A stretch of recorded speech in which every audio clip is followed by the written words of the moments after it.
Well, everybody, I'm Cantonese Cat. Hey, everybody, Cantonese Cat here, 5:30 as promised. My voice is not as strong as it was last week, so I don't know whether or not I'll be able to go for like 2 hours. I'm gonna do a lot of hydration and a lot of pee breaks, so please bear with me. I got a lot of requests coming my way already, and low gains. I've got you for Square and Affirm. But as always, I just kind of want to have a little bit of organization in terms of live stream. I'm going to go through the markets, go to the big stuff, macro things like that. I'm going to go to do some individual chart requests, and I'm probably going to go to Bitcoin and miners and things like that towards the end. So bear with me here. I'm going to first talk about the S&P 500, QQQ, RWM, like the big index, Russell 2000, S&P 500, NASDAQ. Gold, I have some people request me about like gold and silver, things like that. So I'm going to talk through in terms of what I'm seeing here. Now, first of all, the price action is there's really nothing surprising about the price action. If you're looking at the day to day, if you're looking at week to week, it's going to drive you insane. It was extremely bullish at the beginning of the week, and it just kind of gotten bearish and bearish towards the end of the week, right? Starting from the middle of the week. Now, if you just zoom out here, this is S&P 500 monthly chart. And I did a Gann chart here on the monthly here, what you can see really since the bottom of the great financial crisis, that this has followed great symmetry from arc to arc all the way up. And you can see that each of these arc have really served as some pretty important, support level here, support level here, support level here. And you can also see that we've gotten rejected up here in January 2022, right at the horizontal, right? Kind of like how we got rejected here, right, or horizontal around 2018 or so. Eventually, it would push through 2019. So, what have we done so far? Well, we got rejected here, came back test the arc, and then we just pushed through, right? And we actually, if I just zoom in here in SP 500, we were able to push through the arc, which is something that's pretty extraordinary. The only issue is right now we are hitting the 1.618 Fibonacci level, and so far we got rejected here. Now, the month is still young. We got rejected last month, back in October, right to the dollar. And this is our second try, if we will. And so far, we're getting rejected here so far. But this is the month of November, and November is supposed to be the month for to remember. So there's a good chance that we might end up pushing through and end up closing about the 1.618. We'll see how it goes. I think that because of how bullish everybody was post election, there are probably a lot of calls, a lot of things just need to be flushed out. Like you just can't go up with everybody feeling euphoric. Like this is just not the way that it works. If you look at it weekly, it looks extremely bullish. If you look at weekly, what it did is it broke through the 1.618 level, and it just simply back tested right at the dollar. Like, how can I be bearish on this? Like, this actually is a very, very bullish look. It even went down a little bit below it. So I can't be bearish here on the market. Besides the fact that it just zoom out looks like higher highs and higher lows. So it doesn't really matter in terms of what the short-term price action is. QQQ, same thing. You look at the monthly, and I also have a Gann chart here drawn for the QQQ all the way from the great financial crisis. And you can see that the QQQ, which is a representation of the NASDAQ, has also followed these arcs very, very closely, right? Bounce off an angle, got rejected here. The arc came back, bounced from the angle. And right now, we are at an important juncture here. We've been rejected here at the 1.414 Fibonacci level. And we've also been, also coincidentally, is at the Gann line over here, right? Got rejected so far for about 4 months. And right now, the 5th month, we're still getting kind of rejected here, right? We got rejected at 1.414, and we're just a little bit about the Gann line here. Now, if you look at the monthly, you'd be like, rejection. But if you look at the weekly, it looks extremely bullish. Because if you look at it weekly, it's all it's doing is like you have a weekly candle that closed above the 1.414 very convincingly, right? You remember how bullish last week was. And then this week that just closed, we just end up basically back testing the zone over here. Yeah, it did close a little bit underneath the 1.414, but it's basically back testing this breakout zone over here. Breakout in a back test is not bearish, right? So I just have a hard time really thinking that this is like a bearish chart per se. Zooming out here a little bit, if we're able to break through the horizontal, And I can just get rid of this fit level here because it's not important for illustration.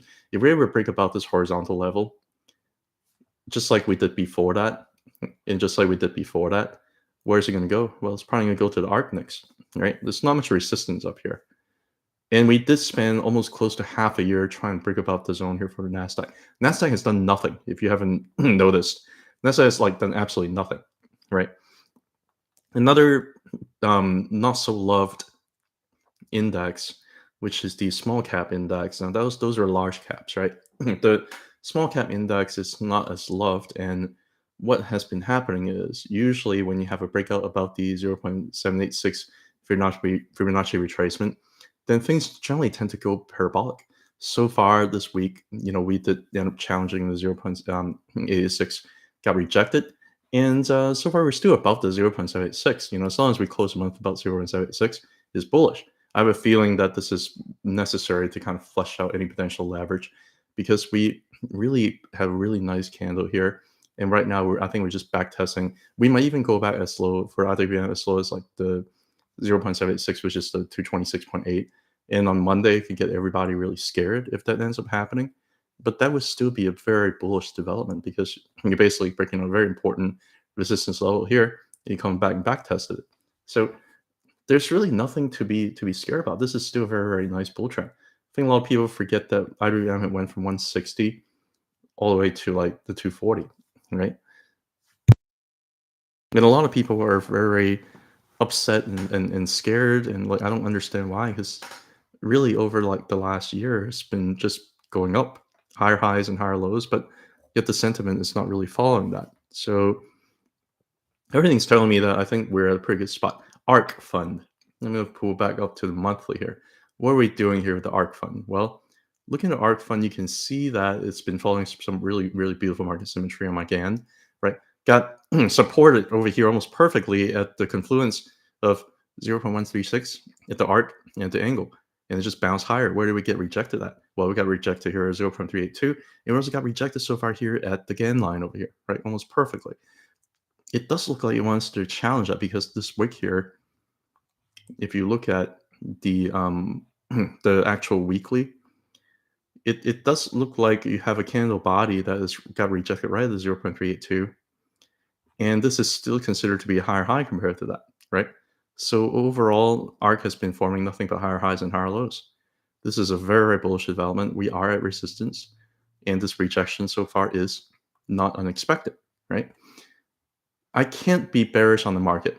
If you look at, yeah, you look at the yields. Actually, before I talk about the yields, I want to talk about XBI. A lot of people probably got really scared by XBI, which is the biotech ETF. I think this is one of the similar requests. If not XBI, I think somebody requested IBB. I'll talk about both. Bearish engulfing, sure, right? On high volume, sure, right? But what has been happening? Well, if you look at the monthly here, and if you just simply look at the Ichimoku, it simply just got rejected by the cloud over here. And the month of November is still fresh, I think we'll probably close above the Tenkan here for the month of November for XBI, which is going to be $93.31. And it's just kind of stuck in range here. It's not going to break through the monthly Ichimoku cloud on the first try. It's probably going to end up hovering around here for a little bit before breaking out, right? And it's basically like everybody got super bullish here. I think it might be a little bit premature. I think it's probably going to need some time for it to really try to break above the monthly Ichimoku cloud here. If I do a little bit of a GAN magic, if you will, I can use the low here around February 2016 on the monthly. And I do just 180, and I'm going to see whether or not I see any interesting market symmetry here. I haven't done this, so let me just go ahead and do that. I'm going to change that number to 1. No, actually, I think the market symmetry is not great here. So if I do I do 2. No, I'm not really seeing any great market symmetry here. It's just been riding up along the angle here. It looks like it wants to challenge the sometimes don't force it. It doesn't look good. I'm just going to delete the GAN here. I guess the Ichimoku probably tells you the best story. Bullish cross here, a little bit of a higher high here with this wick, right? This is a higher high here, right? how far can it go down before bouncing again? We can go down potentially to the Ichimoku cloud down here, right? If somebody was asking about like IBB, it's basically the same thing, right? Very bearish engulfing, high volume, potentially come back all the way down to the Ichimoku cloud here on the weekly. On the monthly, though, this looks better. Like IBB, actually, the biotechnology ETF actually looks a little bit better because it's basically just back testing the top of the cloud here. It looks like it's holding, right? A little bit of a different story. I think they just have different holdings. Maybe XBI is a little bit more like speculative. Um, but yeah, it looks like it's at support. I think it's probably going to go back, break back into the cloud though. If you're talking about ARKG, which is something that I actually do have a position in. So yeah, I'm only gonna be able to do like two. I'm gonna do snow, and I'm gonna do your first one here, BHP, because my voice is not very good today. So I'm gonna take like two from each person, and I've already got a long list. So I'm happy to do that as much as I can. But yeah, for the ARKG fund, which I do have a little bit of position in, and it's been down. I'm not gonna lie. I've been averaging down for a very long time here. It just keeps on going down. Initially, I thought that hey, bounce off of an angle, bounce off an arc over here, looks pretty decent. But end up breaking above the horizontal, but end up breaking down again. Broke down the angle. What can I say? Can't win all the time, right? Right now, the 20-month moving average is kind of pointing downwards here. So the GAN and then the Bollinger Band is not yet favorable. It's really a tough thing. Like it does have a little bit of a descending triangle, so there's a potential for it to break down. I'm not gonna lie. It is what it is, right? I mean, I'm not gonna sit here and say, oh, it's a bullish chart. It's still unclear, right?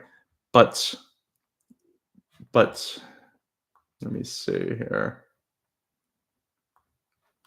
But the thing is, RSI has been trending up for a very long time on the weekly here. On the monthly here, there's a lot of like bullish divergence that's been building here for about 3 years now.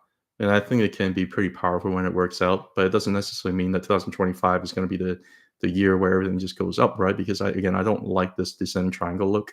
It's not a big position of mine. I might just end up like DCing very, very little at it, about, maybe like a share or two share a week to just kind of because I do think that it's like got a very, very powerful bullish divergence has been building for a very long time. But yeah, I just if you're expecting to do something spectacular over the next 3 to 6 months, I don't think it's going to do that. That's kind of my quick thought on it. So let me drink some water here. Hang on just 1 second. All right. Going back onto the whole macro thing, again, I can't really be that bearish on the market because industrial is looking great, financials are looking great. Like what did financial do so far for the month of November? It's just it's just been going up. Like there's really nothing to be said about it.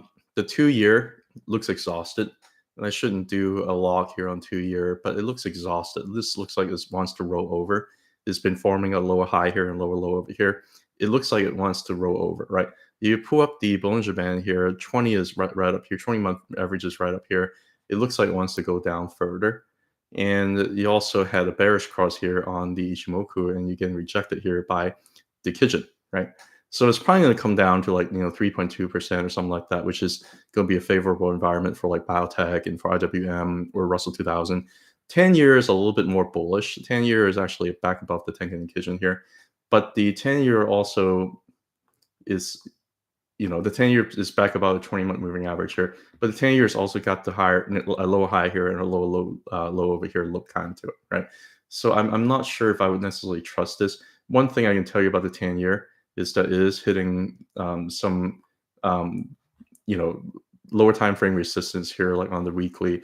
This looks like it just kind of fell underneath the Subiji cloud and it's trying to break above the Subiji cloud here. It's just unable to do that. So maybe a lower time frame here is telling you a little bit about like yields are probably going to keep going down. And I still think that the 10 years, a little bit over exhausted. And it's probably going to go down with time, with the fact that it's just forming like these lower high and lower lows. Very important thing to talk about because somebody asked me about oil and some oil stocks. I don't like this look for oil. This is very much a descending triangle, and every single bounce that you get is a dead Cantonese bounce, right? A dead Cantonese cat bounce. So the way I see it, I gotcha. Upstart. I'll do a fintech run here when I'm getting done with like the whole macro thing because I think it's important to kind of get a better picture here. Um, thank you. I just need to like hydrate, but I like to talk a lot. I can't stop talking. Um, descending triangle, a little bit of bearish look. This kind of descending triangle, like I can just give you an example of what a descending triangle looks like, and I would never forget this example of what a descending triangle looks like. A descending triangle. I should probably do a lock here because I'm talking about Bitcoin. A descending triangle looks like this.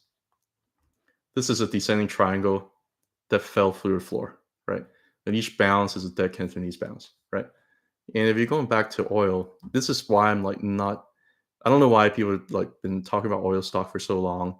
I still don't buy oil. Like I can't be convinced until it tells me otherwise, because it looks very very similar. It looks like it just kind of want to bounce through down the floor. I don't know. I don't want oil to go down that far because then some people might get worried about the economy, productivity and whatnot. But it just doesn't look that bullish to me. So I don't know. Somebody requested somebody requested a chart here, Occidental Petroleum, which Warren Buffett has a stake in, right? So if I look at just the chart here on the monthly, it just looks like it's rolling over. Like it could go lower, or it could hold here. There's no guarantee one way or another. If I put up some of the indicators that I was looking at, I do have a Gann chart here drawn. I don't really have like a good Fibonacci extension level or retracement level. I mean, I can use the high here, and then I can do a little bit of retracement to the bottom over here. It's not really catching any like significant fit levels or confluence level for me to feel good about anything. Right now, it's back at a 0.382 on the linear. So that could be a very important level. It's trying to break above the 0.618 on the linear. Not able to, right? And it just kind of broke down. And right now it's finding some temporary support here at 0.382. But I mean, I get a little bit scared about this rolling over look. There is a potential area here around $45 that could be a very, very strong support zone over here because of the arc, because of the angle. But right now, it just looks like it's just been following this arc over here for a very long time. And until it breaks through the arc, and backtest the arc, I can't really be that bullish on oil stocks, to be completely honest with you. I think like a couple years ago, I think like people were kind of talking about like how bullish like oil stocks are and things like that. I get worried because I also look at like Chevron. Like everybody got bullish on Chevron, but it looks like it's just kind of rolling over. I'm not buying this higher, like a lower high here. I just cannot. Right. Talking about gold, somebody have requested GLD. Instead of doing GLD, I'm just going to do this gold symbol because they're the same. I have like GLD over gold or gold over GLD the same. So I'm just going to stick with something that already have like the technicals drawn here.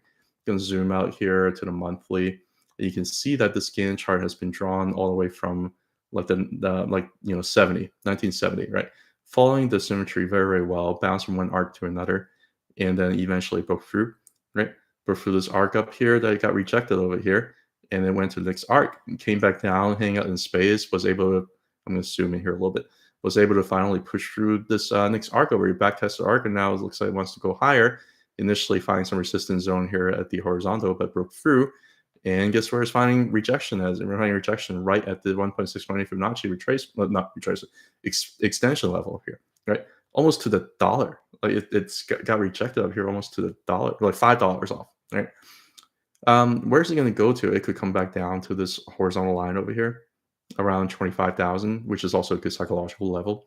It can just kind of hovering around these two levels here for a while before further breaking up.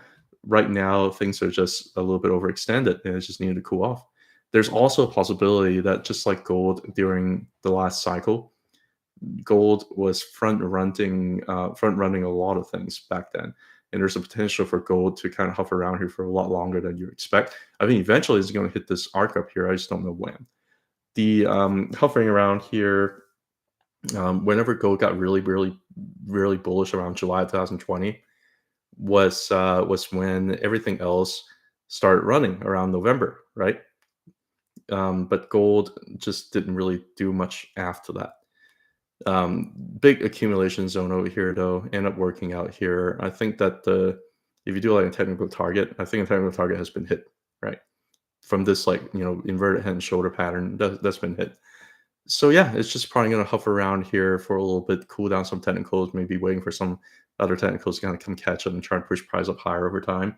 But yeah, I can't really be that bullish or bearish on gold. Somebody asked me about SLV here too. I have a Gann chart drawn here for SLV. Basically, market symmetry is okay. One thing that's very important though is you use the 2011 high and the COVID low, and you do a Fibonacci sequence here on log. You can see something very interesting here. First of all, it's been trying to break about this arc over here, unable to do so, got rejected back down. But also during the process, also broke about the 0.618, and it's just basically doing a little bit of back test. I can see it kind of hovering here for another few months, and then see which way it goes. Most likely, it's going to go up based on global liquidity, but it could also go down. There's no guarantee. This is silver; it can do whatever it wants, But yeah, so far rejected the arc, come back down, finding support here, 0.618 as support. I don't know which direction it's going to go. I think it's probably going to consolidate sideways here. It's going to end up, either breaking up, breaking down below.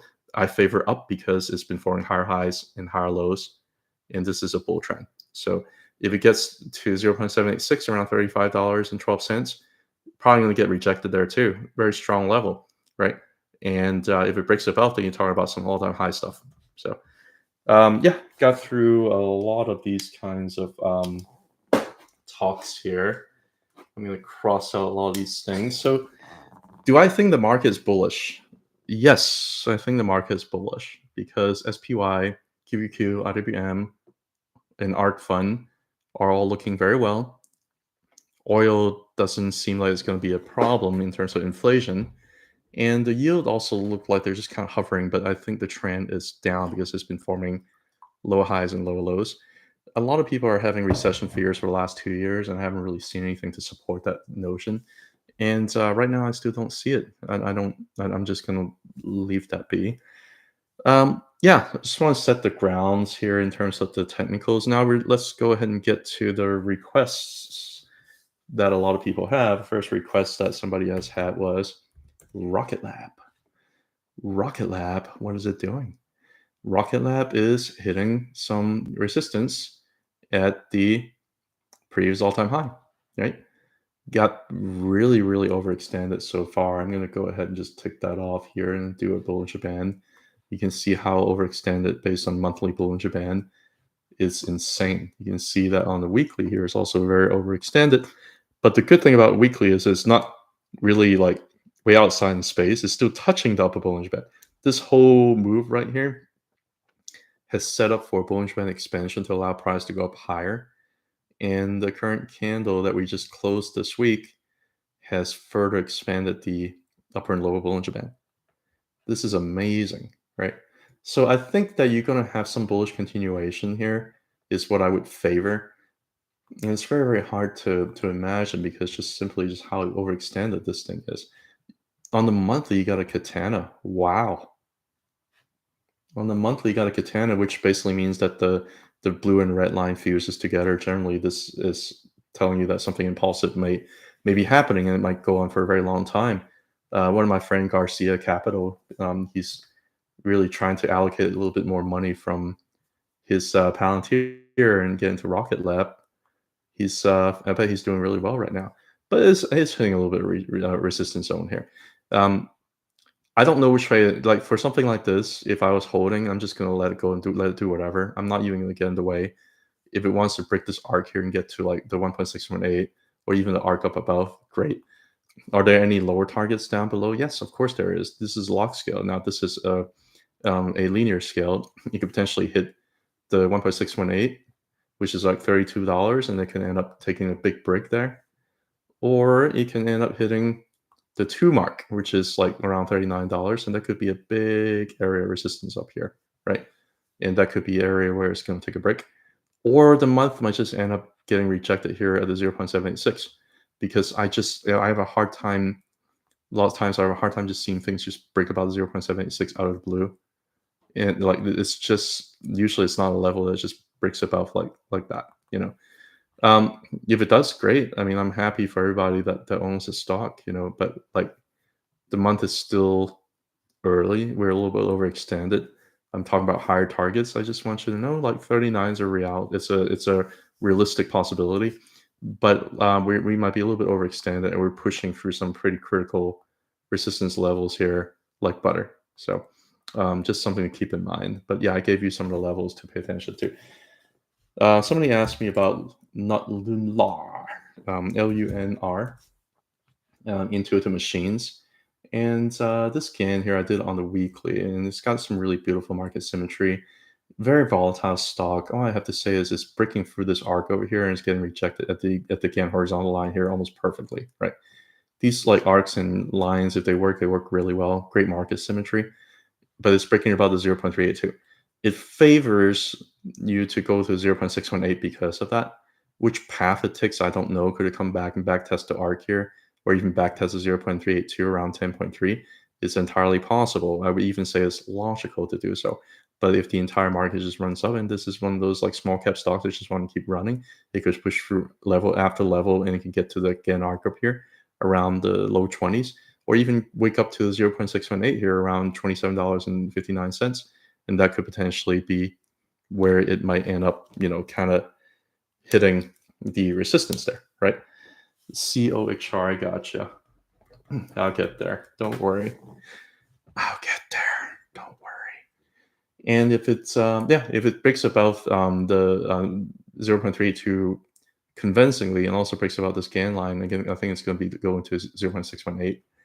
And then I think the final boss, if it gets there, I don't know if it's going to get there in 2025 or maybe later or never. I don't know. 0.786, $55.65. That's going to be the holy grail for a stock. So far, I would not count that against it, because so far it's just forming higher highs and higher lows, right?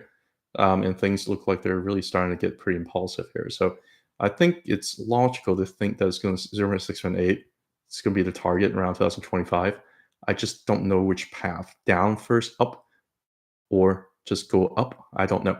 I favor that because I will trend. So I don't think it's going to necessarily come back down. If it does come back down, the way the area to like really absolutely load the boat would be like 7.5, which is going to be like the confluence zone down here. Also, your horizontal, you know, support over here. If it breaks down, that's going to be the area to buy. I don't think it will, because it's breaking about the 0.382. Just want to talk about downside risk and upside risk always, right? Yeah, one down. Talking about a couple more here. Somebody requested BLQC, which is block curry. Block carry, I'm a little bit conflicted, if you will, because if you look at the negative trend line here, it looks like it break through that, right? And if it breaks through that, good things should happen. Now, it could still come back and backtest down here, which should be a very, you know, incredibly painful backtest if it ends up doing that. But it broke about the trend line here. So I can't really be that bearish about this stock, with the exception that it's still trying to flip some of these indicators from resistance to support, right? The Tenkan, or the blue line here, has been resistance here for so long, and the month hasn't closed yet. We're trying to break above of it. We'll see, right? It has yet to form a higher high and a higher low. This is still a low. I mean, I would like to see it form a higher high compared to here. So unless the price is able to really break above, I would say, break above like 17 cents, I still have a hard time be convinced that this is a bull trend, right? And it could go very, very bullish in 2025 together with the, you know, with Bitcoin and the crypto market. It can even hit from where it is right now and make it more than 10x and hit the bottom of the cloud over here, and it would still be a bear trend. It would still be a bear trend, and that's an entirely possibility, because there's a horizontal zone over here at this area, and also at this wick over here, which is potentially a target, but you have a lot of resistance, a lot of things you need to kind of break through to get there, right? And I think this is like one of the BTC miners, if you can correct me, but I don't know. I just don't know whether or not it's going to do that, right? That increases the possibility having the broken trend line here. The 20-month moving average is also suggested that it's going to end up doing that because it looks like it really wants to finally flip it from negative sloping to maybe flatten. And this month, the month of November might be the month to kind of change this trend here a little bit for the next 12 months. I don't know, right? I think if you buy here, I don't know. Just be understanding that your downside risk is still the trend line down below. But the upside risk over the next 12 months may be a lot higher. You're going to end up getting rejected up here too. Like I can't see this if it ends up doubling this month. Like people are going to sell because it's going to be right at the upper Bollinger Band here. Either way, just some thoughts here. I'm not here to tell you what to do. Litecoin Trust, Grayscale Litecoin Trust. I charted this before, and I think I based this chart here on the weekly. So I'm going to go to the weekly. I'm going to turn off the Bollinger Band and show you the market symmetry here, which is very, very nice. And I drew an arrow right there. When somebody asked me, I think it's probably the same person who requested this before from me. I drew an arrow up here. It looks like the arrow may be playing out eventually because this looks like it's forming higher highs and higher lows. It looks like it wants to hit the arc up here, you know? So I think it's gonna probably I think it's probably end up going to get there. I don't know if it's going to push through. I also don't know how far is it going to go this cycle. If it pushes through into the arc over here by early cycle, then I think it's possible to test this high up here. Then I think it's possible to test this high up here, or maybe even hit the arc up here. But we'll see how it reacts at the arc, which is still about a double from here if it gets to the top of the arc, right? So we'll see how it reacts up there when it gets there. All right. Getting let's see. By the way, the arc up here, maybe on $28. I'll do some FIP levels too here too, just to kind of show you in terms of what I think overall from the all-time high here to the all-time low. You can see why you're having a hard time breaking above too, because you're also getting rejected here 0.382, right? If you're breaking above the 0.382, that's what I'm saying. I think can potentially hit the arc up here sometime around 2025. Because that's where the 0.618 is at, around $61.53. And that would be a natural area for potential cycle high, right? However it gets there, I don't know. So very, very beautiful market symmetry, very beautiful chart here. I love crossing things out. There are a few altcoins I'm going to do on the second part of my show on Bitcoin and altcoins. There are a few requests for altcoins that people have requested over the last couple of days, so I'm going to get to them later. Let's do a fintech run, shall we? I'm not going to talk too much about SoFi or Affirm. I'm going to talk. Actually, no. Somebody requested Affirm. I'm going to go ahead and talk about Affirm. What is Affirm doing? George Soros has pushed Affirm weekly close about the 0.618. Thank you, George. Yeah, not only did you short the British pound back in the days, you also helped push my stock higher. Thank you. This is one of my top 10 holdings. And I mean, whenever it breaks, I mean, like you can't just put all your eggs in the basket just because it closed about the 0.618 like by a week, right? It could potentially be a little bit of a false breakout. You want continuation. You want confirmation. But you already knew that was probably going to happen because you have a weekly katana that is working very beautifully. And it tells you an impulsive move is going to happen. And since it's forming higher highs and higher lows, the impulsive move is probably going to go to the upside. And right now we're just slam into resistance here. And we're going to see how we're going to react over here. That's pretty much it. I don't really have a whole, lot of things to say. I think Affirm, whichever path it takes, and it could be like me, or it can be me, or it can be me. I don't really care. I think all roads lead to 0.786. And once it gets to 0.786, then we'll talk. We're probably gonna end up having a little bit of resistance level here to kind of fight through the 2-week Ichimoku cloud here, which is going to be the same thing, right? You fight against the 0.618. Are there any confluent resistance zone here? Yes, there is. But all price has to do over the next few weeks is just to go sideways and you break above the cloud. So not too bad, right? On the monthly, it looks very, very bullish. It's not overextended, both in terms of the Ichimoku and also in terms of the Bollinger Band. It's just almost like right at the upper Bollinger Band, so it's not overextended. I think this thing has a ways to go, and I love the fact that the 20-month moving average is re-accelerated to the upside. I love the fact that upper Bollinger Band continues to want to expand. Right, that's a firm. Upstart. What did Upstart do? I think I did this on a weekly, so I'm going to go to the weekly here. What did Upstart do? My chart tends to get a little bit busy, but this is the GAN that I did. And Upstart basically has broken through a level and wanted to challenge the next level. Whenever it challenged the next boss, you're going to end up having some jitters. And the jitter right here is a confluent zone at the angle and the arc.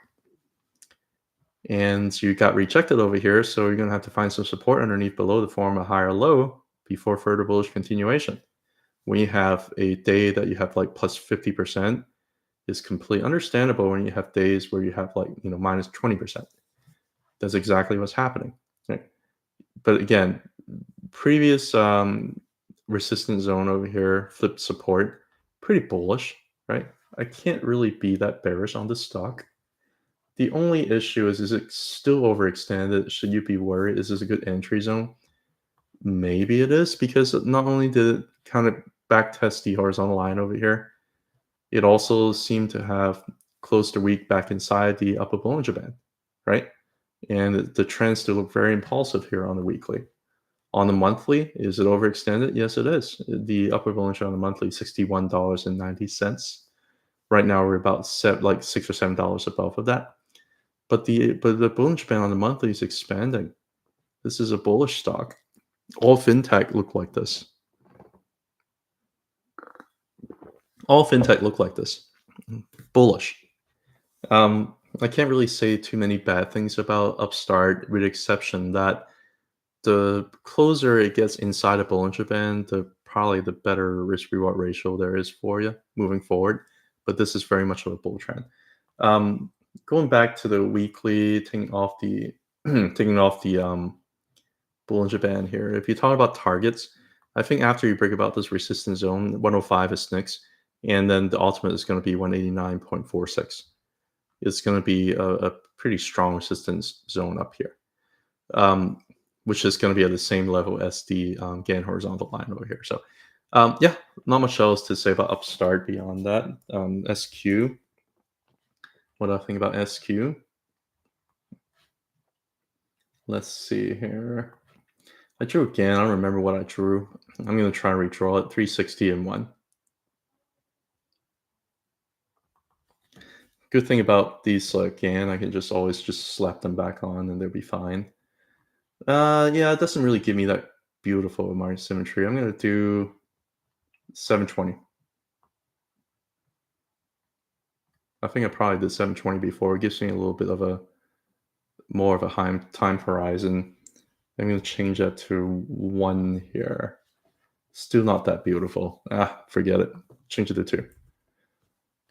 2. Okay, forget it. I don't remember what I drew before.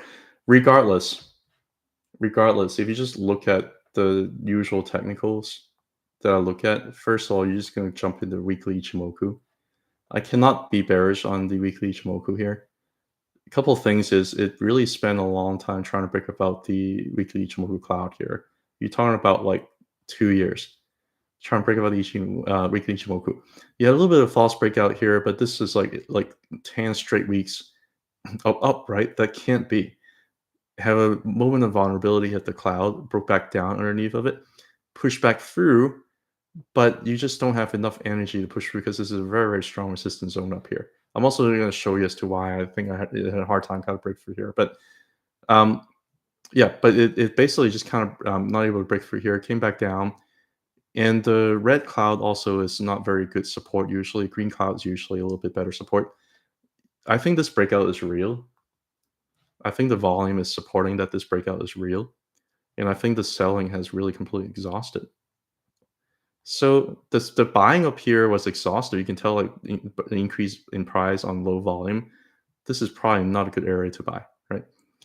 But right now you're breaking through now with increased volume. This is a little bit of a different story, right? On the monthly here, you also see that it has turned into more and more bullish here. I'm going to change the fib here to log. I think that would give you a little bit better idea. On the weekly, it had also closed a little bit above the 0.382. Again, it can be a false breakout because over here it also closed about 0.382, but again, it rejected, right? So I'd like to see next week to have some bullish continuation. I like the fact that this is a little bit different compared to here because last time you went up on declining volume. This looked very exhausted. Here you're like, nah, I just took a nap. We're underneath the cloud. Haha, just gonna take some stop loss here. Nope, went back up. Challenge is 0.382. Push in a little bit, increase volume. Looks like it wants to go higher. How high would you go, you say? I think it wants to, if it's able to break about the 0.382, maybe sometime around 2025, maybe even early 2026, 0.618, 134.34, which is going to be the zone over here, right? And if it picks about, then you're talking about challenging the top of the Ichimoku cloud here, and you're talking about challenging 0.786. All this could take time. I don't think it's going to end up like V-shaped and just push up to like all-time high. Although you have had a beautiful inverted head and shoulder here, that's going to play out. $40 here, $80 here. The target is going to be around like 120. So let's round it up to like 134, I guess. I think it's going to get hit. But 120 is also the top of the Ichimoku cloud here. So it's probably going to hit the Ichimoku cloud here, maybe getting rejected. Hopefully you find support at 0.5, and then you break into the cloud and challenge 0.618. Sometime maybe like late 2025, maybe challenge top of the cloud again, and hit the 0.786 by sometime in 2026. That's my speculation. I do not know for sure. Okay, but I like the volume progression. I like this price movement here. So that's kind of the major fintech stocks here. And I'm going to talk about 3 more stocks, answer some questions. I'm going to take a break, and I'll be back in a few minutes. P break and all that. And then I'm talking about Bitcoin and crypto, and maybe trying to address more chart requests, and then we're going to end the show. Snowflake, I can't really be in it because it's very much of a knife. I mean, you can argue this is Wyckoff accumulation. The volume is not really supportive because the increased volume over here. I'm sorry, the increase in price over here so far hasn't really been supported by increased volume. The last 2 weeks, yeah, but I still don't like that. It still has a lot of like sell volume here, so I can't say that it won't make another lower low. I cannot say that. But I do like these trident bottom over here. I think that most likely this is the bottom, but I cannot guarantee it. Even if it's the bottom, it's still going to hit resistance whenever it tries to go up and challenge the negative sloping 20-month moving average. I think that's going to be resistance like it was over here. So it's going to take some time. It's going to be a few months, and within a few months, with a strong bull market rally on a lot of different stocks in crypto, I probably wouldn't enter this, but I do think there's a good chance that it's bottom. I just can't guarantee it. I don't know whether or not that's helpful or not, because the GAN is not going to tell you anything. The lowest levels here only have like 2 monthly candle here that can't really draw anything on. And I guess I can do like Fibonacci, but that's not also not going to be like that relevant here in the short term, from all-time high to all-time low here. Yeah, I mean, it's getting rejected here at 0.136. It's still got a lot of things that it needs to work on. So I would probably just keep watching it. It's on my watch list, but I'm not gonna like enter it because I'm not seeing enough for me to really want to get into it right now. One last thing I would check for snow is I usually check for any bullish diversions on the monthly. Yeah, I guess you can say that price did go down here from 2022, but the RSI did go up here a little bit. Yeah, I guess you can say that. Which is all part of the reason why I think we might have bottomed here, but it might still take a few months of like lost opportunity and sideways here before any potentially upwards, because you have a lot of downward sloping things, resistance things that could push price and suppress price here in the in the foreseeable future over the next few months. So that's snow. BHP, I have no idea what that is. BHP Group Limited looks like it's rolling over. But I see a lot of these like stocks. I think you are asking, this is a dividend stocks, right? Um, yeah, I think this is a dividend stock. A lot of these dividend stock look like they're going to roll over, but actually don't. They actually sometimes they just have to kind of back test the cloud and have a rollover look to it on the monthly before like further bullish continuation. So even though it does look like it's kind of rolling over, I'm not really that scared by something like this. And it's just now just kind of touching cloud here. I like the fact that a few months ago it had like a nice tweezer here. It did break down underneath of it, but I'm not like that scared. On the weekly, it does look like it's kind of rolling over, right? So there's no guarantee it could potentially go down lower. But you can see like these dividend stocks, they just kind of always like kind of roll over like this, get underneath the weekly cloud, and just kind of break above, right? So I'm not that scared based on lower time frame stuff. If I go back to a higher time frame here and start looking at the cloud, one thing I like to look at is the 20-month moving average. It does look like it's rolling over, doesn't it? But it's also at the low Bollinger Band. So I would say it's hard. Like I don't know. Like I can see these dividend stock look like they roll over, but they never do. Like here, roll over, but they never do. Right? Roll over, but they never do. Right? So I would personally I wouldn't like get into it just to get into it because like the technical is a little bit ambiguous. But also wouldn't like bet against it either. If you want to buy stocks like this, you can.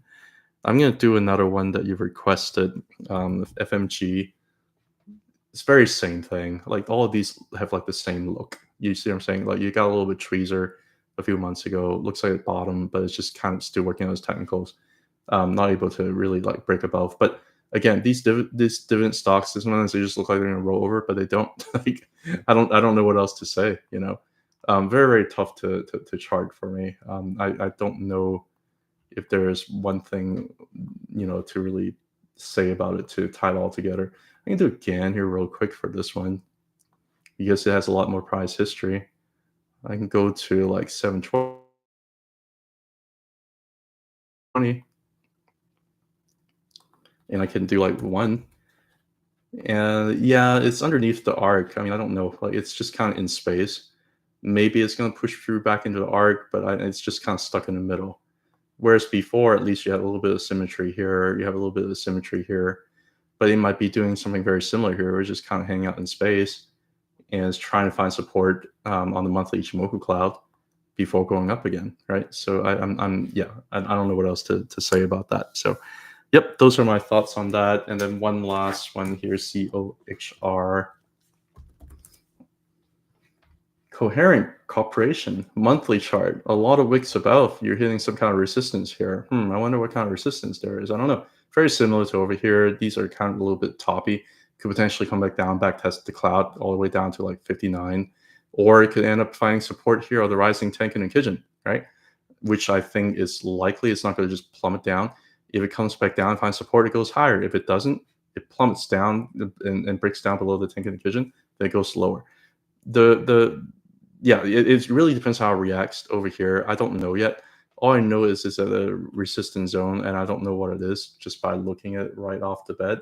So I don't really have a whole lot of FIB levels to watch. So let me just go ahead and do a GAN here, all the way from the all-time low. And I'm going to go and drag this to like 720.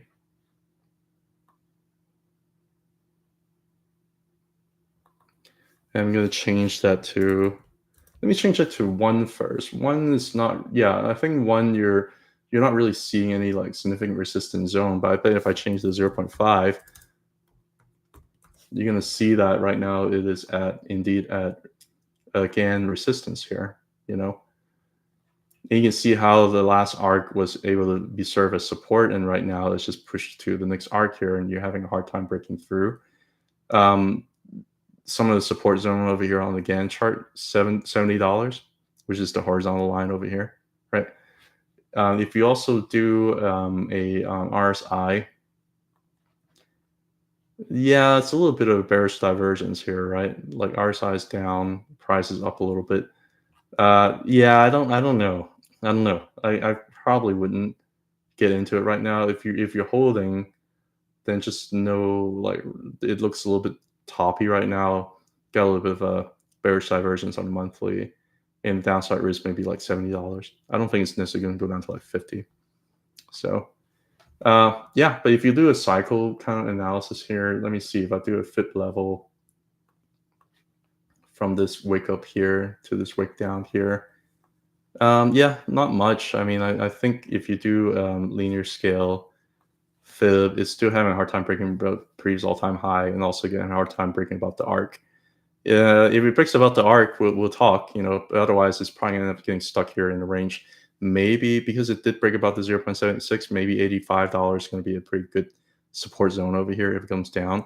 If 85 doesn't hold, then you're going back to 70. So.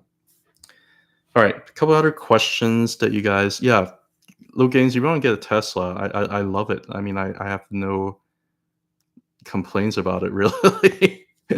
Margin call. We talk about strategic Bitcoin reserve. Am I on the right track in thinking MSTR coin, XRP, maybe HUD, stand to gain? I would say so. I have a position in all those except for XRP. I think I'm mostly not in XRP because the Great Mass is in it. I just want to be a little bit different. I want to be in Doge. That's what's all. Regardless, I think all of those are probably going to do very well. Even XRP looks bullish. I mean, we have like a live stream this morning with Tracker with the MATSB, and I'm kind of turning around. I think XRP is going to get to like maybe like $6 this cycle, if not higher. If it goes absolutely ballistic, I mean, if you're not worried about the market cap, if it actually has like if banks are actually using it instead of FINRA, you're talking about XRP to like 26. I think it's plausible. I'm not going to be like crazy about it, but yeah. But I'm going to stick with Doge. So, but all those, I have HUD, I have Coin. I've been really like pounding the table on Coin for like 2 or 3 weeks ago. So, what's going to stop the government from mining Bitcoin themselves? Perhaps backlog and other Bitcoin ETF offers might buy out miners and contract miners. Now, the answer to that question is the government sucks and they can't really do anything. You know, try to help them take care of healthcare. Like, why don't we have universal healthcare in the country? We also have the federal government and state government and in local government. Everything is just all messed up. So you're not going to be, yeah. I can't like that's not governmental strategic reserve. That's not a government. That's not really something that I would imagine the government would be able to do. The government's trying to do everything. Like the Fed now, you know, like remember how everybody's got all scared with PayPal because Fed now came out and like no, like they're not going to take over anything. They've take over nothing. So I'm not really worried about the public sector stopping growth of the private sector. FTAI. Yeah, you guys are stopping me from taking my break. FTAI.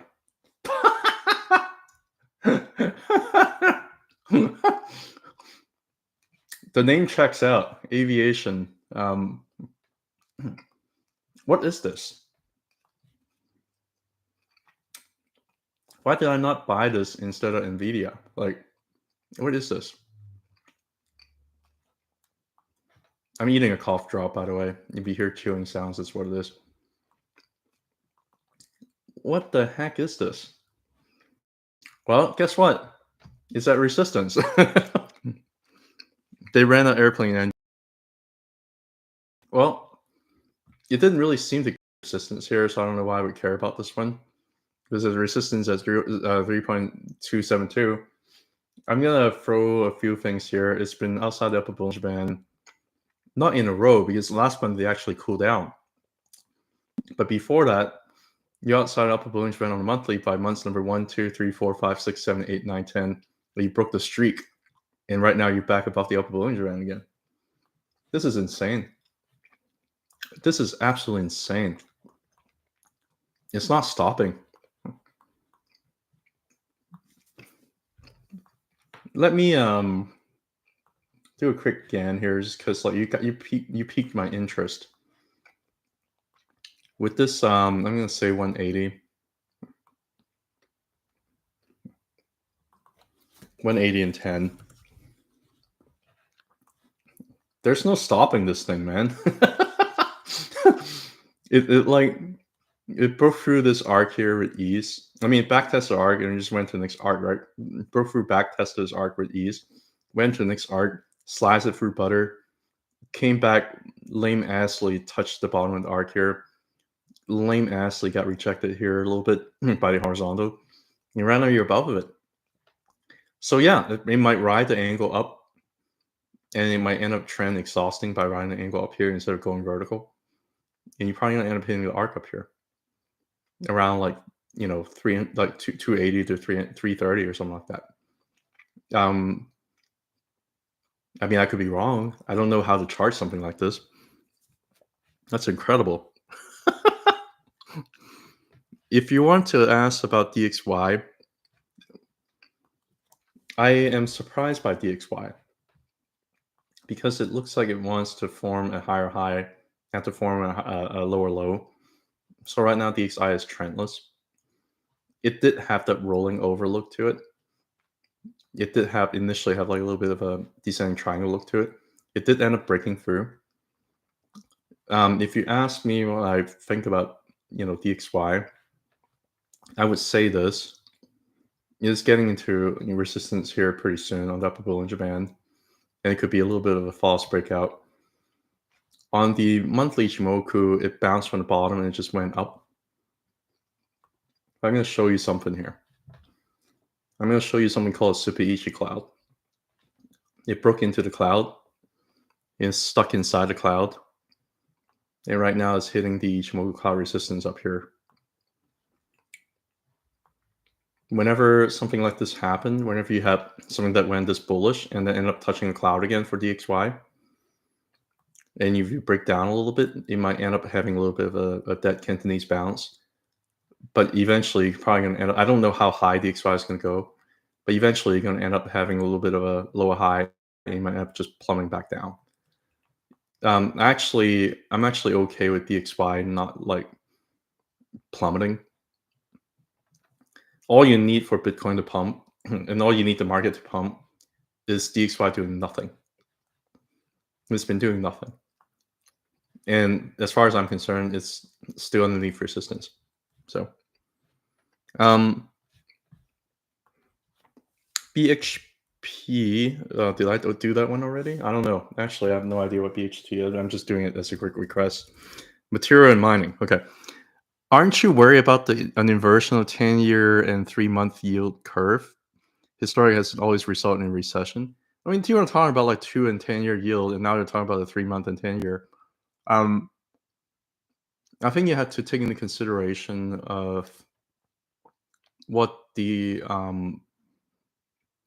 yield on inversion really mean, because a lot of unusual things have happened over the last 5 years to the market. You're talking about the entire economy shut down in COVID. You're talking about them printing money at the fastest rate ever. Like, we have never seen anything like this before. This is the US, M2 money supply. We have never seen anything like this before, where they just accelerated the money printing in the pace in such a drastic manner. And then they end up having quantitative tightening and do nothing for about like a year or two. And then right now we're accelerating and we're just basically getting back to the same trend that we had before. This has really like not happened before, right? In such a drastic manner too.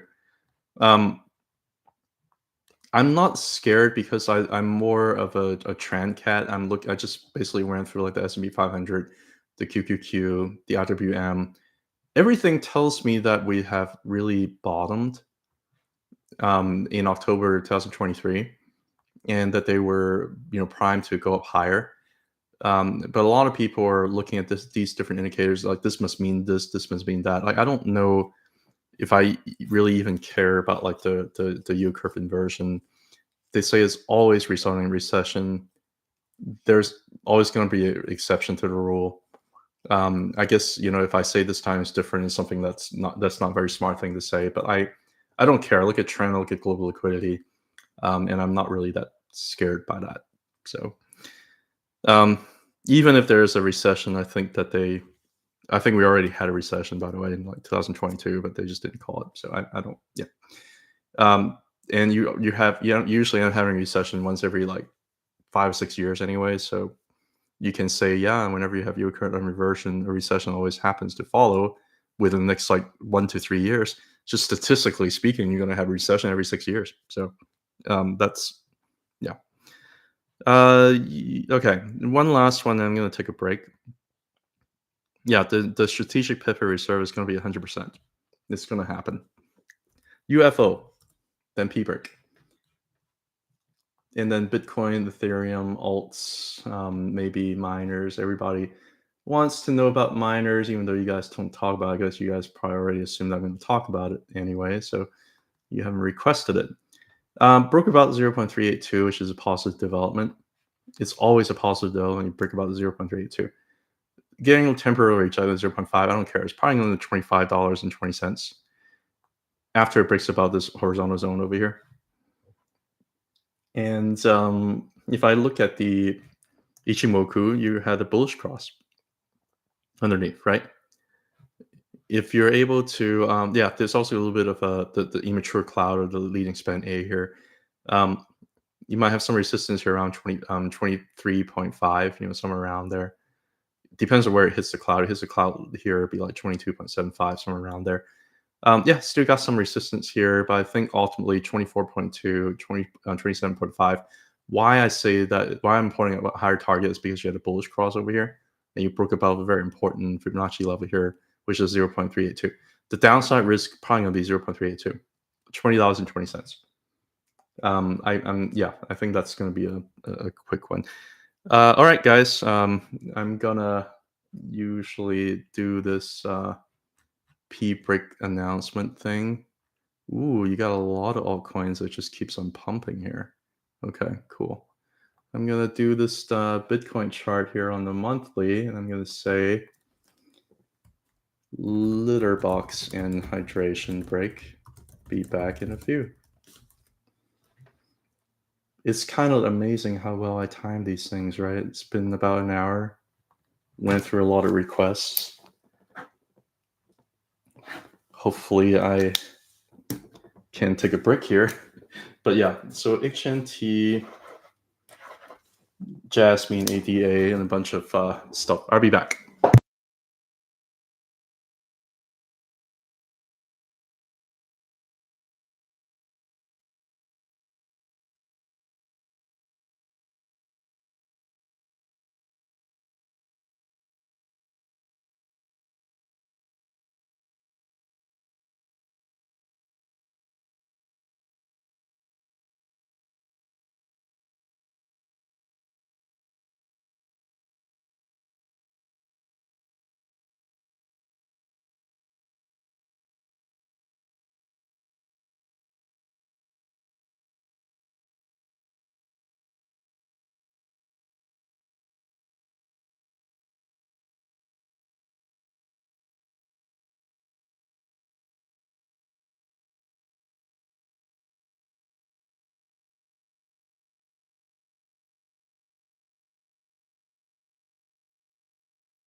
I didn't really. Yeah, I shaked it. Okay. Hey, it's none of your business. Gonna go to Bitcoin here. Welcome to November to remember.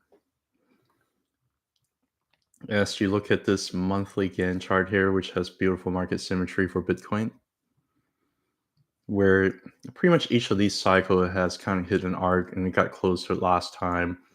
And this so far, this cycle, we've broken through the arc here, and we back tested it. It looks like it wanted to go higher, right?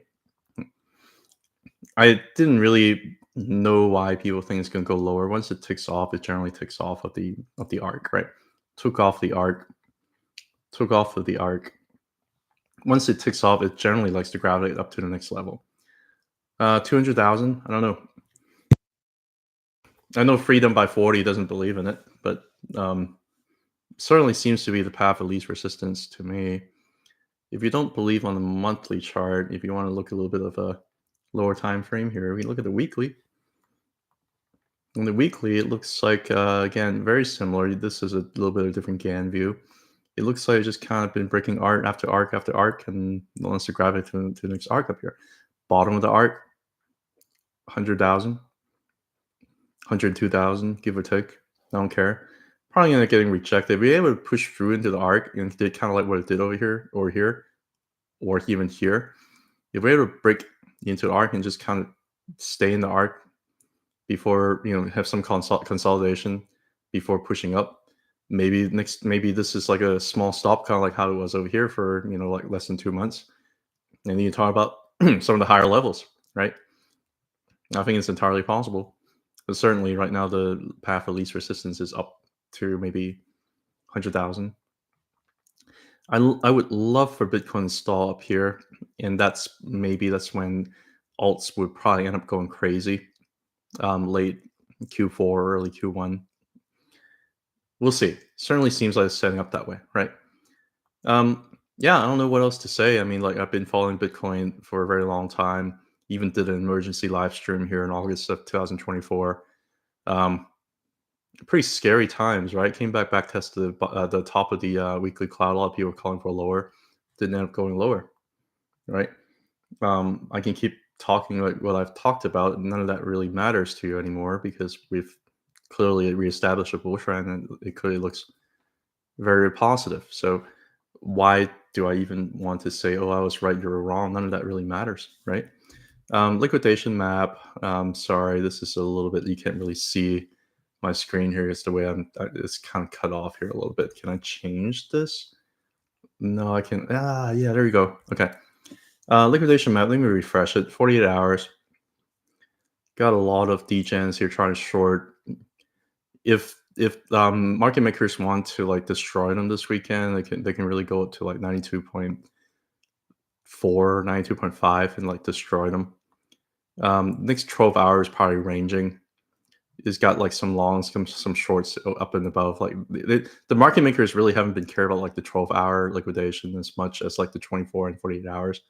And so far, the 24 hours seems to be pretty short heavy. So we'll see. Maybe like by later tonight or by tomorrow, we might end up getting a little bit of a pump here. We'll see. Don't know. Don't care. But yeah, Bitcoin's bullish. How high do I think it's going to go with this cycle? I just showed you on the monthly chart here. The next big high time frame level is going to be 200, and the one after that, which I'm not sure we're going to hit this cycle, was going to be like around 600, 700,000. I don't think it's going to hit. You just do a FIB level here and look at some some potential targets. I think that let me see here. Yeah, block FIB. I think that it's possible to get stalled up here around like 1.44, 1.618. I think it's also possible for you to break above the horizontal here, to even get up to like 300,000. I think it's possible. If I was wrong, I think it would minimally get to like 100,000. I was showing you on the weekly, and it probably end up getting to some of the other levels here, 128,000, 173,000. Those are kind of the targets I'm looking at. and that would be some pretty interesting gain. I think the cycle is probably going to last for another like 10 to 12 months. A lot of people are calling for like early cycle ending, but I'm not really seeing that. So yeah, I think we're gonna have like some pretty regular stuff. Yeah, no. Thanks for the support. I'm glad that I'm one of the YouTuber you watch on Tesla stock that changed your life past week with option. I definitely did not intend to help you trade with options, but I'm glad that it worked out well for you. I'm very options illiterate. The reason why is because I can't chart options. Like that is the weakest link of me. Like I can't anyway. But I'm glad I'm able to help you with your trades, So yeah, you're welcome. Ethereum. I did a live stream, very briefly, a few days ago. Still think that Ethereum is going to do very well, despite of the negative narratives, because this is like can you imagine how bearish people were over here, right, with Ethereum when it was underneath the 0.618, right? It was just lagging behind. Next thing you know, have these like boom, boom, boom candles, and everybody's talking about NFTs when things were like up here, right? So yeah, like last cycle, it got stuck below the 0.618, even while Bitcoin was making all-time highs around November, right? Ethereum just broke about the 0.618 around November. So far, we've made more progress this cycle. I just want to remind you, we made more progress this cycle because instead of getting stuck below the 0.618, we already pushed through it and we back tested it very, very successfully. We are trying to break back about the 0.786. So far, we're not able to do that. And with Bitcoin making all-time highs, again, November, right? But we've made more progress over here than we did last cycle. So yeah, even though Ethereum has severely underperformed Bitcoin and the narratives for Ethereum is absolutely terrible right now, it's still my largest crypto holding. I'm still happily holding it, staking it, gonna let it do its thing. I don't care. My second largest holding, Dogecoin, did a live stream with the guys this morning with Tracker with the Matsby. Basically, there's really nothing surprising. I think it's going to get stuck here. And I would not be surprised if it goes back down to 26 cents, by the way. And I would potentially buy more there. Because what happened last time? What happened last cycle? Well, if you do a Fibonacci level from the cycle high here to the cycle low over here, it basically had a hard time breaking about the 0.76 fit level. And it just gets stuck here for a few weeks before it just pushes right through into like ultimately ends at like the 2.272 fit level and higher, right? You wake up both of that. So far, we are kind of experiencing the same thing. It's basically the same market structure, right? This is why I'm like more heavily into Doge than on XRP. Is because XRP was like kind of suppressed. I didn't really know what the cycle behavior is going to be like unsuppressed. I mean, I think Matsby's got a good point. Like it could potentially go higher because it was suppressed for so much longer. But I still like the fact that Doge has a little bit more predictable market cycle. Even like the last cycle here was also very, very similar, So what I think is going to happen, I think it's going to get stuck here at 0.76 and 0.618 for a few weeks while the rest of the stuff end up catching up. So you're going to have a bunch of crap coins probably end up doing very well over as far as I'm concerned. And it's going to break through after a few weeks is what I'm thinking. And when it breaks through, it's probably not even going to care about the previous all-time high here. It didn't last time. It's probably just going to go straight to gravitate to maybe the 1.414 and the 1.618. That could be the cycle ender there. That's certainly a potential, right? That could be the cycle ender there. The last cycle, it went all the way up to the 2.272. Maybe it's. I just usually think that as market cap gets bigger, there might be a little bit of a diminishing return. So I don't really think, and also I also think the market cap is like absolutely insane if it gets to $23.90. But who's there not to say market cap's not insane right now? So I think it's probably more realistic to look at like 2.3 or 4. I might start taking a lot of profits here. I might just leave a little bit of moon back and see how far it goes. But that would be a pretty significant gain from where I bought it at, which is mostly below 10 cents. I did end up buying more here around like 12 to 14 cents, but I'm very happy about what Doge is going. And I don't care if it goes all down to 26 cents because it did it before. A couple of requests that has been given to me. One is something that I do hold, which is JASMY. And this is great because you asked me about doing a GAN square and where the target could be based on GAN around 2025. Love it because I already did it. Actually, I can see it going to 0.618 or 0.786. I don't necessarily think it's going to go back to the previous all-time high because that's just insane. Like that's like 130x or something like that. I do think that again, I've seen posts on X saying that this is a head and shoulder pattern, but I've also made it very clear on X that I think this is probably going to be a head and shoulder continuation pattern. And I called it for Palantir, and I was right. It's an uptrend, and it's it's going to be a bull market for altcoins. So I think JASMY is going to do okay. It found support here on the weekly Ichimoku cloud. It looks like it wants to go higher. It found support here at the angle. It looks like it wants to go higher. It found support here at the art. It looks like it wants to go higher. You have if I just turn off all this crap over here, you had a bullish engulfing candle last week that engulfed a lot of things, right? I think JASMY is going to do okay. Whenever JASMY whenever JASMY bricks finally is able to break above the 0.382, which is going to be around like 3.8 cents, then it's going to go a lot higher. And I think it's going to do that. And that's going to be a resistance level. After it pushes through, I really do think that 19.4 cents, which is a 0.618, which is right around the arc over here, and about 62 cents, which is insane to think about because that's like a 30x, but it's possible, right? I think a 10x is possible. I also think that a 30x is also possible if things get really impulsive, right? It's also potentially even overshoot that if it gets there to like the arc up above. But I think that 0.618 fit level around like 19.5 cent is possible for it to hit. Because usually if you consider this to be wave 1, and this is like your 1, 2, 3, 4, 5, whatever, and this is your wave 2, whatever. Wave 3 is generally more powerful, and it could push up a lot higher because it's just usually like a lot more powerful wave. Yeah, there you have it. I call for a head and shoulder bullish continuation pattern. Believe it or not, I don't care.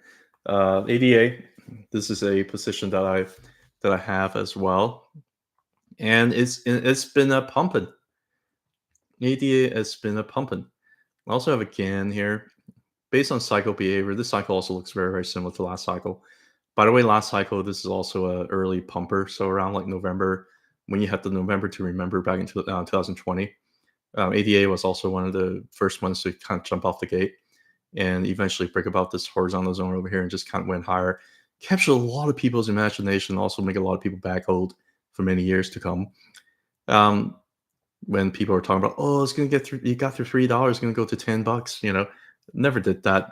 Totally looked exhausted, plummeted down, trying to back test the arc here, failed to do so. Came back down here, somehow found support here in space, formed a nice Adam Eve here, like it did last time with an Adam Eve here. Broke above, back tested, went a little bit too far into the back test. Found support here at 0.136. And right now, you have now again broken above the 0.382. Let me see. Yeah, right now you've broken it back above the 0.32. You got rejected the arc up here. It broke through the 0.32 last time, but you didn't break through the arc. Now you broke through both, right? So where is it going to go? Well, maybe 0.5 is going to be a little bit of resistance here, maybe. But I think it's probably going to end up getting to the top of the arc here, maybe even the 0.618. Is it going to go there in a straight line? Probably not, because you're a little bit, overextended here on the Bollinger Band. You can see that, right now you're kind of way above the weekly Bollinger Band here. But I think eventually it's going to get there. So the target is going to be 0.618. We want to worry about like short-term resistance. $1.15, $1.16, or around there. Next level is very important, $1.78 at the 0.786. If you break above that, oh man, then you talk about this arc up here, a $9 to $10 ADA, or potentially up at this horizontal line up here, a $15 ADA, right? If it's able to break above the zone, then these things are possible. You can always stop short. You can get to like this arc up down here around like $6, $7, and then it goes flat. It didn't shake after it peed, and the next thing you know, the whole thing just collapsed. Possible. That's still a lot of gains though, right? That's kind of what I'm seeing now. If I'm a little bit too bullish on because I'm using log fibs, then you can talk about okay, it's not going to get there. It's going to be like more subdued this cycle.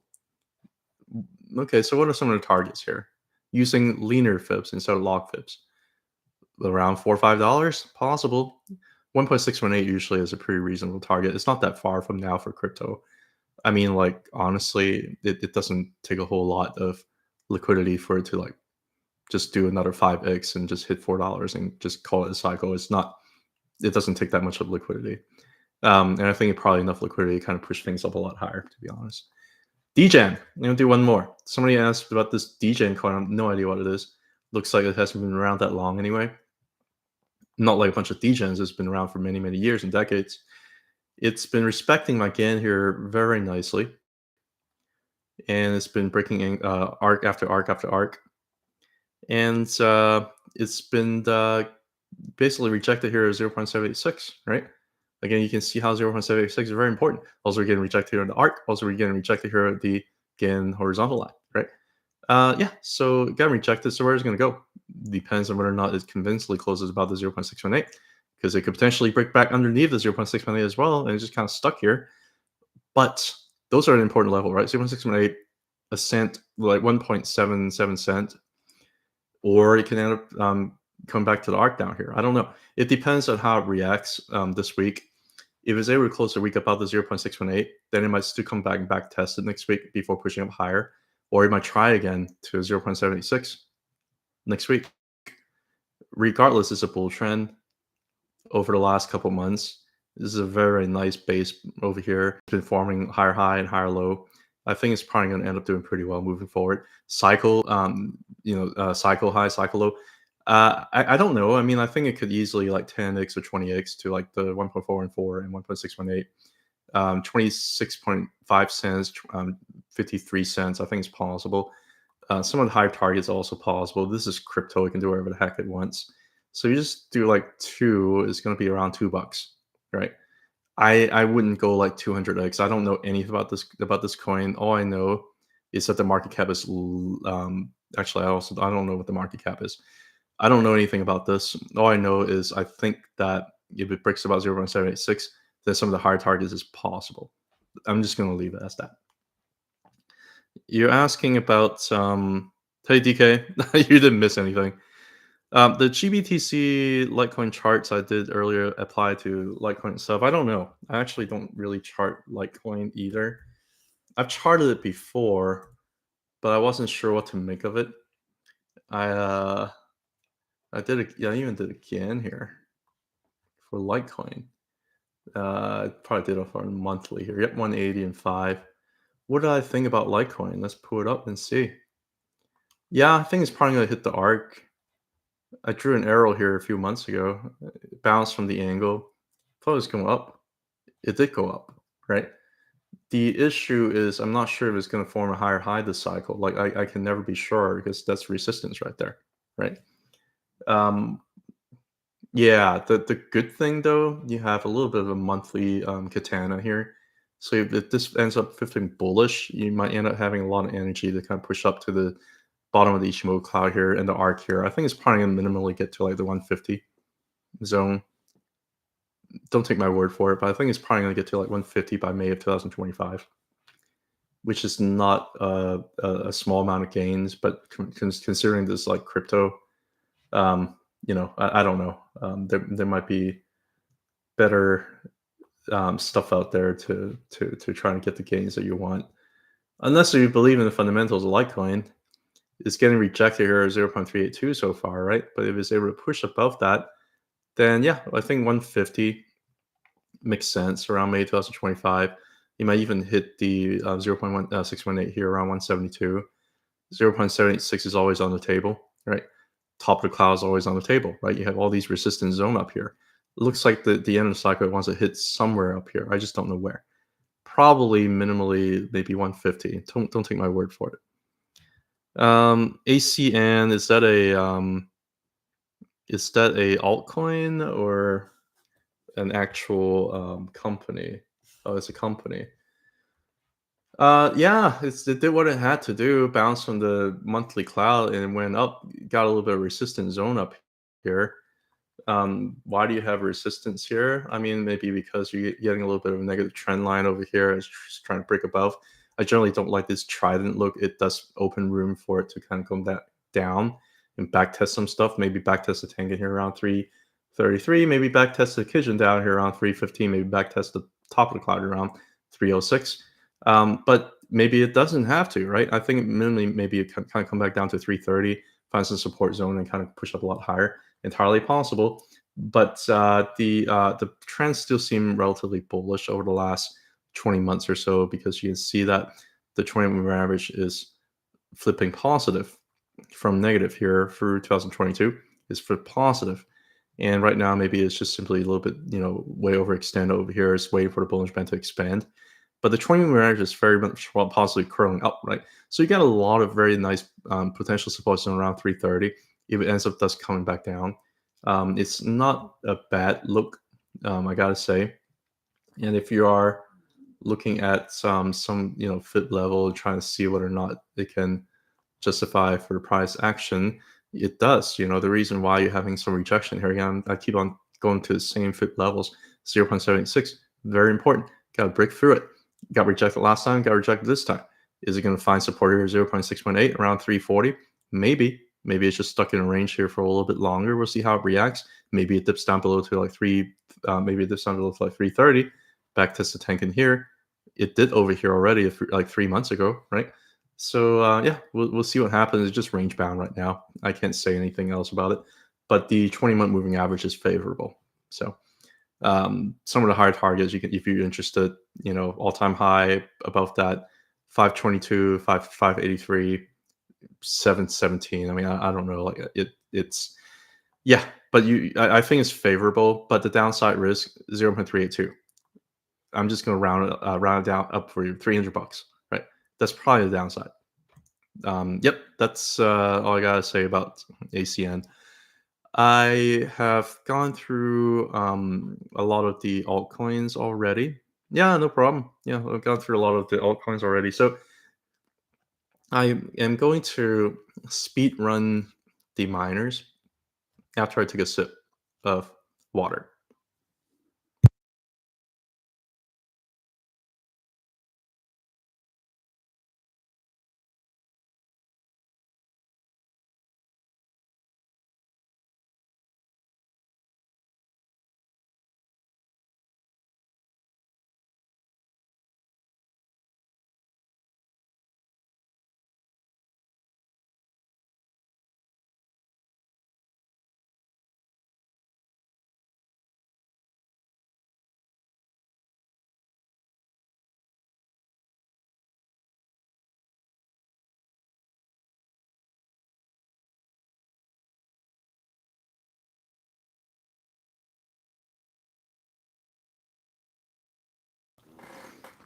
Meow meow.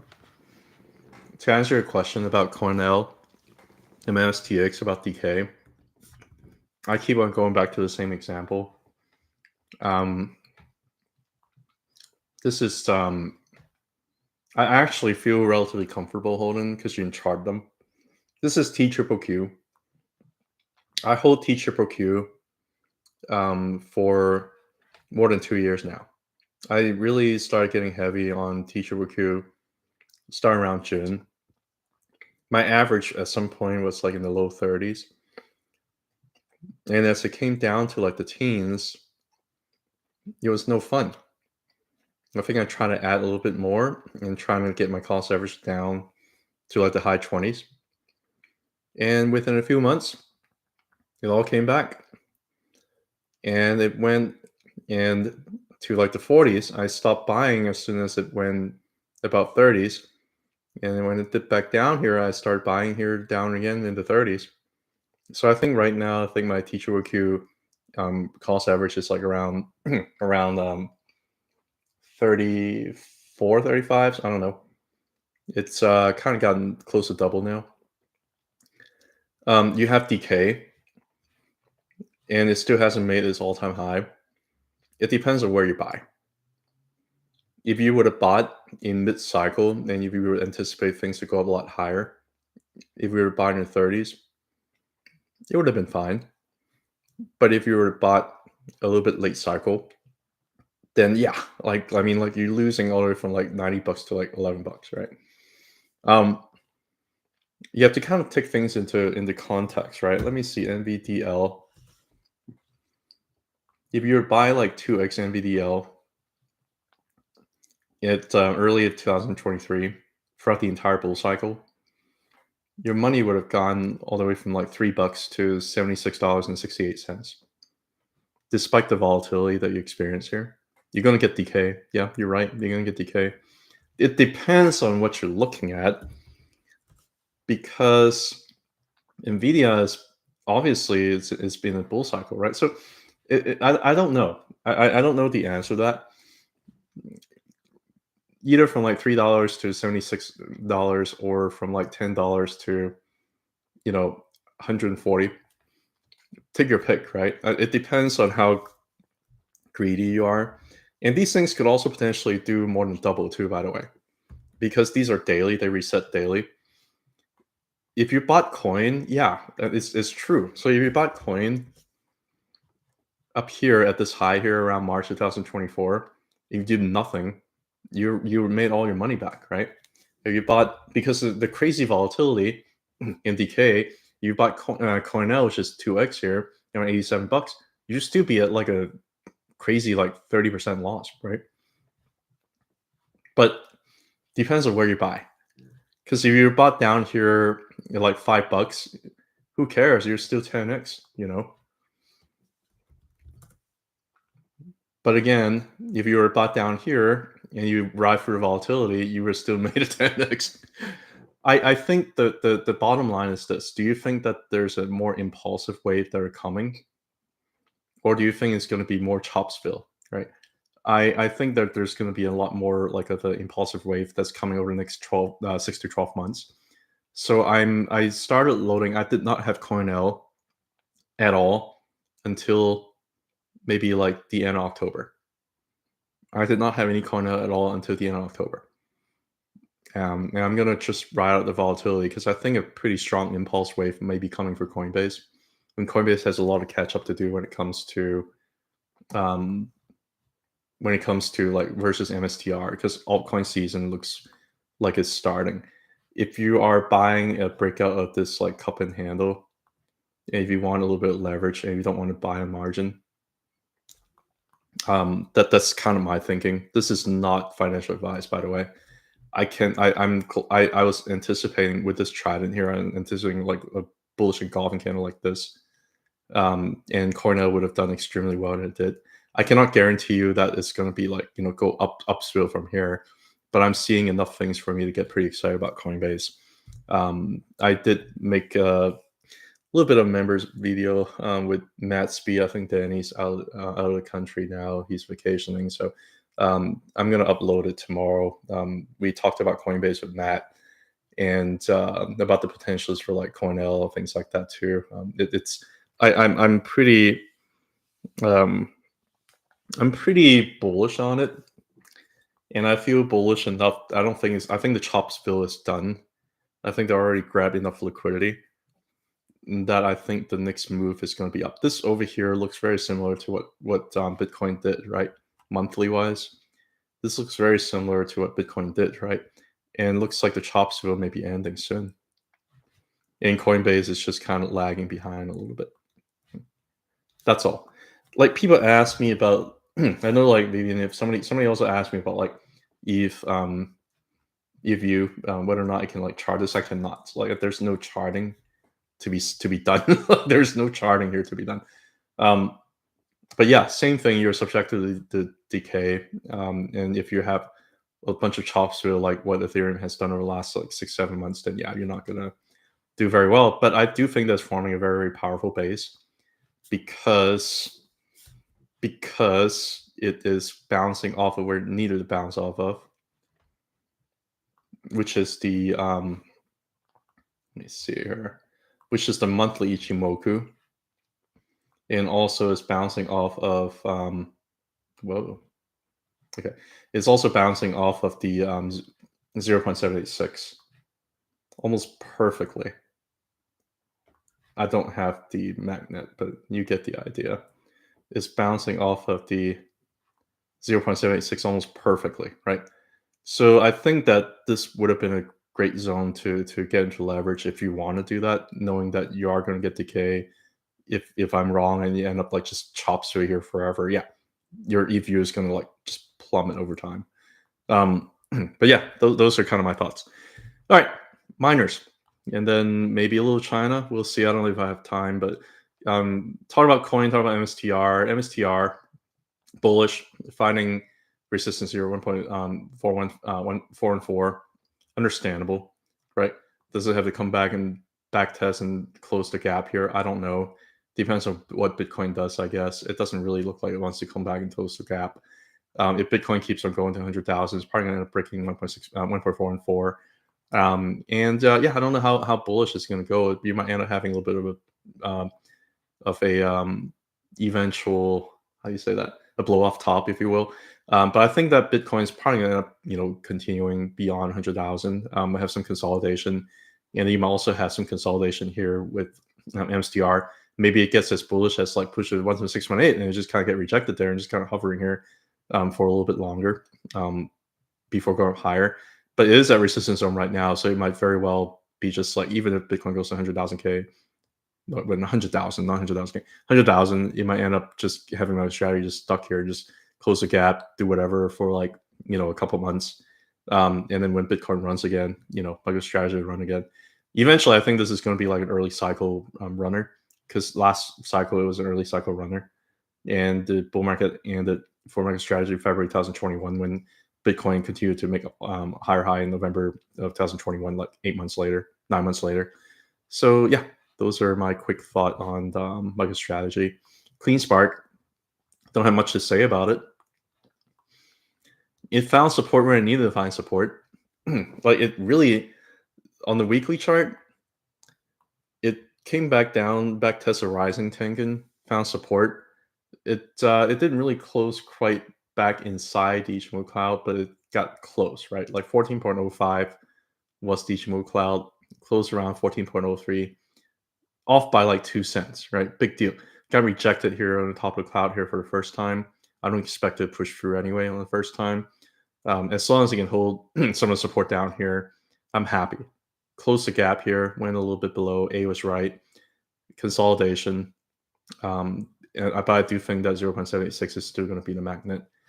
On the monthly here, well, on the 2 week, you can see like you already broke about the Ichimoku cloud, but it just got rejected here in Tengen and Kijun. Like, everything makes sense. It needs time. On the monthly here, it reclaimed one level at a time, right? Reclaimed the Kijun over here so far. Got rejected over the top of the cloud, got rejected over Tengen. It's probably going to need some time. Miners are miners technicals will need more time to repair than Bitcoin. I did make a live stream a few days ago. You guys wondering why miners are lagging behind? I compare many of the miners compared to Bitcoin last cycle. It usually lags behind at this stage of the market by a few weeks. I'm not going to repeat that. So yeah, watch it if you want to find out more about my thoughts. It's yeah, it's been. I think it's going to lag behind a few weeks because there's more technicals here to fix on these miners chart than Bitcoin. Same thing, right? Mara trying to break above. Let's see. Yeah, trying to break above the 0.5 here. Also got a little negative sloping tank in here. It's going to take some work, This is also like a smaller time frame fib. Let me do a higher time frame fib here, and I think it would make a lot more sense from top here to bottom here. Trying to break above the 0.618 first, right? It's going to gravitate to 0.786 over the next few months. If they push about $41.28, then I think it's going to go to all-time highs. No, let's stop it. No, no, maybe more like that. Yeah, I don't have anything new. I think that the entire week was just basically a little bit too euphoric at the beginning, and you're trying to just come back and back test what you need to back test. Mara didn't even close the gap here last week. It's still got a gap. I'm not sure this gap's going to close or not. Yeah, but I just there's really not much else to really like say about it. I would like to see it break about the 0.618, and then we'll talk. It's not ready yet. Looks like it will though. Overall, the miners are all very much in a bull trend on the monthly, and I don't care if there's a delay. The technicals will catch up eventually with a rising 20-month moving average on pretty much all of these miners, pushing price up a lot higher. That was Mara. This is Bitfarms. This is CIFR. Even CIFR, like, why is CIFR not pushing through? Well, it's waiting for upper Bollinger Band to expand here on the monthly, right? And it's also waiting to break above the 0.786, because if it breaks above the 0.786, then lights out. Which one's the closest to break above the 0.786? CIFR, right? Not Bitfarms. Bitfarm is still underneath the 0.618. Not Mara. Mara is still underneath the 0.618, right? CleanSpark. CleanSpark a little bit closer, right?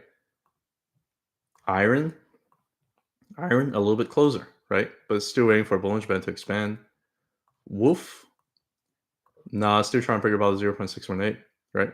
BT, still trying to hold the 0.5, right? I mean, I think that they're still trying to work out the technicals, but I think they're going to catch up. These miners, if you watch my video from a few days ago on live stream, I basically just lay out a case. Like they can, Mara could be at this part of the cycle, last cycle. Mara, like Bitcoin continued to make like another, I want to say like 7x, and then Mara made another like 40x. And Mara didn't like, basically the ratio in terms of the gains on each part of the cycle, and also the correction on each part of the cycle for Mara compared to last cycle is the same. And the best part of Mara is it usually comes towards the end of the bull run, like the last 6 to 12 months of the bull run for Bitcoin, where the IWM also breaks out. And IWM still hasn't broken out yet. Well, I guess it has broken about the 0.676. The month is not done yet, right? But again, you basically have broke through 0.786 and kind of got close to back testing it. This is bullish. And so if I'm bullish on IWM, I'm bullish on miners, because they're small cap stocks. They have very similar cycle behavior. And yeah, just watch my live stream from the other day. I'm gonna not talk too much about miners anymore. Yeah, so if you watch the member only Tesla videos, worth the money just by that one video. Thank you. I don't really want to charge too much, because I want to keep the expectations low. Because if I only charge like $4.99, and if I say, oh no, this week you only get to request 2 stocks because too many, I can't talk too much.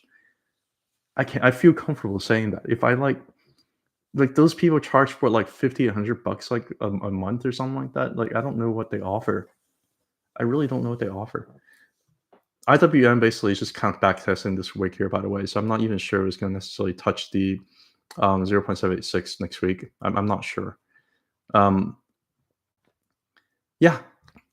Let me talk a little bit about China.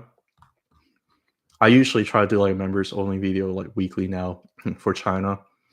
There are two people that are extremely interested in these Chinese videos. One is Danny, the other one is Vivian. So I generally do these on a weekly basis, and and instead of opening public, because nobody cares about Chinese stocks anymore.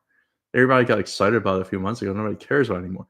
I gotta say the Hang Seng had broken underneath the 0.382, which is not great. Initially, I was hoping they would hold, but it decided to come back down and back test a lower level here, which is fine. It's still very much of a higher high and a higher low, wherever that would be, right? And if I just pull out the Ichimoku here, it's still way above the weekly Ichimoku. On the 2-week Ichimoku, initially I was hoping that the top would hold. No, it came back down. Maybe it's going to backtest the bottom part of the Ichimoku, maybe even wick down below to test the tank or the kitchen down here below. Either way, I think like you don't have that much lower to go anymore. I think you've got some pretty decent support zone over here that I think the Chinese stocks can do okay. Got rejected here on a monthly cloud. You don't really expect it to just go up in spades all at once, right? No, you're going to need to cool off. You're going to need to wait for the monthly Bollinger Band to expand. It's still a little bit contracted. You got to wait for that expansion, man. Right now, you got a big giant green candle, and you got a month and a half of that has not been down this green candle yet. This is bullish, right? I'm just going to talk about, yeah, I don't know. Like if you talk about FUTU, I don't even have much to say about it anymore. It's still holding the 0.618 on the lock fib. On the linear fib, it's kind of broken down underneath the 0.382 here a little bit, right? But it also, but it's also kind of broken down here at the arc here a little bit. Do I think it's going to come back all the way down further? Not necessarily. It's even having a hard time even just closing the gap right here. Like things are bullish when you can't even come back and close the gap. This might be a runaway gap. I don't know. If it closes the gap's going to be at like $86. It's not that far away. It might end up closing it. But either way, it's still a very nice bull flag. I still think that if you buy around here, it's still gonna probably turn out pretty well for you. I still anticipate this katana to work out. I still think it's going to expand. I still think price is going to go up a lot higher because it's a bull trend. Very, very nice impulsive bull trend. Even on a higher time frame, you got a little bit of Trident look to it. I don't like that, right? The month's not over. Hopefully, we're able to kind of absorb some of this wick up here. If it does go down, I'd say 86. If it does go down further, I'll say maybe like 80, which is not the end of the world. It's just be back testing this horizontal zone over here.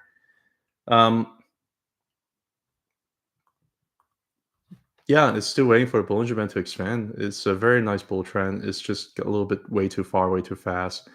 Coming back down, back testing things. Usually these things take like 2 or 3 months to correct. And it's just been doing that. So,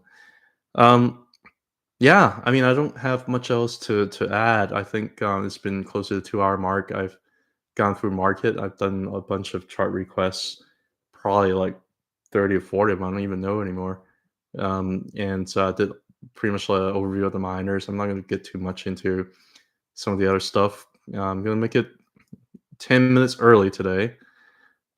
You should sell swag overpriced t-shirt and mugs so people can support you more if they want to.